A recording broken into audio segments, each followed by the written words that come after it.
ਲੈ ਕੇ ਲੈ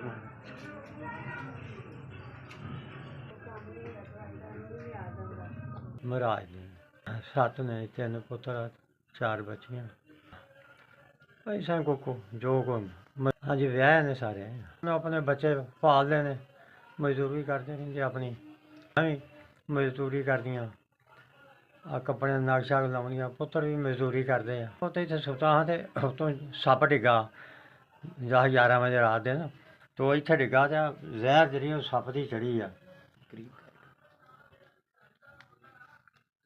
ਉੱਥੇ ਇੱਕ ਡਾਕਟਰ ਗਿਆ ਹਾਂ ਅਤੇ ਉਹਨੇ ਟੈਸਟ ਲਿਆ ਅਤੇ ਉਹਨੇ ਫਿਰ ਦਵਾਈ ਮੈਨੂੰ 5000 ਦੀ ਦੇ ਕੇ ਦਿੱਤੀ ਆ ਹਾਂਜੀ ਉਹ 1500 ਦੀ ਲਈ ਆ ਵਿੱਚੋਂ ਨਹੀਂ ਮੁੜ ਕੇ ਨਹੀਂ ਲਈ ਦਵਾਈ ਅਸੀਂ 10 ਦਿਨ ਹੋ ਗਏ ਨੇ ਮੁੜ ਕੇ ਮੈਂ ਦਵਾਈ ਨਹੀਂ ਲਈ ਨਾ ਕੋਈ ਪੈਸੇ ਹੈਗੇ ਕੋਲ ਅਸੀਂ ਦੋਵੇਂ ਜੀਅ ਇੱਥੇ ਘਰ ਦੇ ਵਿੱਚ ਸਿਰਫ ਮਜਬੂਰੀ ਨਾਲ ਧੀਏ ਜ਼ਿੰਦਗੀ ਗੁਜ਼ਾਰ ਰਹੇ ਇੱਥੇ ਕੀ ਕਰ ਬੁੱਢਾ ਬੰਦਾ ਹੋ ਗਿਆ ਮੇਰੇ ਕੋਲ ਮਜ਼ਦੂਰੀ ਨਹੀਂ ਹੁੰਦੀ ਮੇਰੀ ਉਮਰ ਹੋ ਗਈ ਆ ਅਤੇ ਤੁਰਿਆ ਫਿਰਿਆ ਨਹੀਂ ਜਾਂਦਾ ਕੋਈ ਆ ਮੇਰਾ ਚੂਹਾ ਟੁੱਟਾ ਹੈ ਵੀ ਤੋ ਲੱਤ ਵੇਖਣ ਮੇਰੀ ਛੋਟੀ ਹੋਈ ਆ ਹਾਜ਼ਰੀ ਆ ਹਾਂਜੀ ਵਾਲੇ ਮੇਰੀ ਕੋ ਮਦਦ ਕਰ ਦਿੰਦੇ ਨੇ ਕੋ ਆਟਾ ਉਟਾ ਦੇ ਛੱਡਦੇ ਨੇ ਬੇਟਾ ਜੀ ਮੈਨੂੰ 7000 ਰੁਪਇਆ ਤੁਹਾਡੀ ਤਰਫੋਂ ਆਇਆ